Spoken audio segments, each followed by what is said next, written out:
आजका मुख्य समाचारहरू। सरकारले शिक्षकका मागहरू सम्बोधन गर्न सकेन, संसदबाट सम्बोधन गर्नुपर्छ, पुष्पकमल दाहालको भनाई। नेकपा माओवादी केन्द्रीय अध्यक्ष पुष्पकमल दाहालले सरकार आन्दोलनरत शिक्षकका मागहरू सम्बोधन गर्न नसकेको बताएका छन्। उनले शिक्षा मन्त्रीको राजीनामापछि सरकार थप अनुदान रूपमा प्रस्तुत हुनेतर्फ अघि बढेको आरोप लगाएका छन्। एकीकृत समाजवादी पाल्पाको अध्यक्षमा पुन शाही। नेपाल कम्युनिस्ट पार्टी एकीकृत समाजवादी पाल्पाको 9 जिल्ला अधिवेशनले अशोक कुमार शाहीको अध्यक्षतामा 57 सदस्यीय जिल्ला कमिटी गठन गरेको छ। सिंहदरबारमा माओवादी केन्द्र संसदीय दलको बैठक जारी। नेकपा माओवादी केन्द्रको संसदीय दलको बैठक सिंहदरबार स्थित दलको कार्यालयमा बसिरहेको छ। बैठकमा शुक्रबारदेखि शुरू हुन लागेको संसदको बजेट अधिवेशनमा पार्टीको भूमिका र प्रस्तुति रणनीति बारे छलफल भइरहेको छ। घर ल्याइयो सुदीपको शव आजै अन्त्य गरिने। भारतको जम्मू कश्मीरको पहलगाममा भएको आतंककारी आक्रमणमा मारेको बुटोलका सुदीप न्यौपानेको शव घरमा पुर्याएको छ। पोखरा विमानस्थलको भ्रष्टाचार काण्ड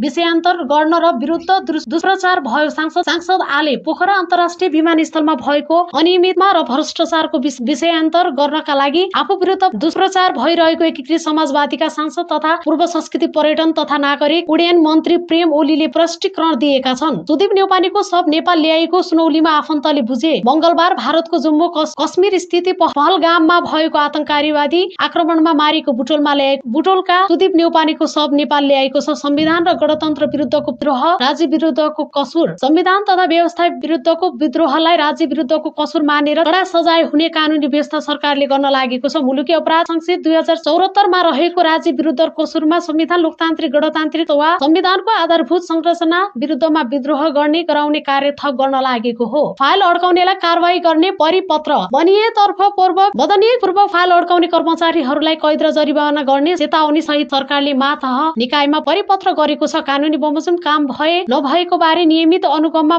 गरी प्रतिवेदन पेश गर्न पर्ने राष्ट्रिय सतर्कमा केन्द्रलाई निर्देशन दिएको छ। प्रधानमन्त्री माफी नमागेपछि राज्य मन्त्री बर्खास्त। ऊर्जा राज्य मन्त्री तामाङलाई प्रधानमन्त्री ओलीले बर्खास्त गरेका हुन्। विद्युत प्राधिकरणका कार्यकारी निर्देशनबाट हालै हटाएका कुलमान घिरसिंहको पक्षमा वकालत गरेको र ऊर्जा सचिव सुरेश आचार्यले स्पष्टीकरण सोधिएको विषयमा तामाङसँग प्रधानमन्त्री ओली असन्तुष्ट थिए। पहलगाम हमलाको नेपालद्वारा निन्दा। नेपालको भारतको जम्मू कश्मीर स्थितमा पहलगाममा भएको आतंककारी हमलाको कडा निन्दा गरिएको छ। प्रधानमन्त्री केपी शर्मा ओलीले भारतीय समकक्षी नरेन्द्र मोदीलाई फोन गरेर आतंककारी हमलाको कडा निन्दा गरेका छन्। आमा बहिनी र ज्वाइँ लिएर कश्मीर घुम्न गएका थिए सुदीप। भारतको जम्मू कश्मीरको पहलगाममा मंगलबार उग्रवादीको आक्रमणमा मारिएका 27 वर्षीय नेपाली युवा सुदीप न्यौपानेले आमा बहिनी र ज्वाइँ लिएर घुम्न पुगेका थिए। बुटोल 14 बेलभरियाका उनी पछिल्लो 4 वर्षदेखि बुटोल 11 कालीगान नगरको होराइजन चोक नजिकै बस्दै आउनु भएको थियो।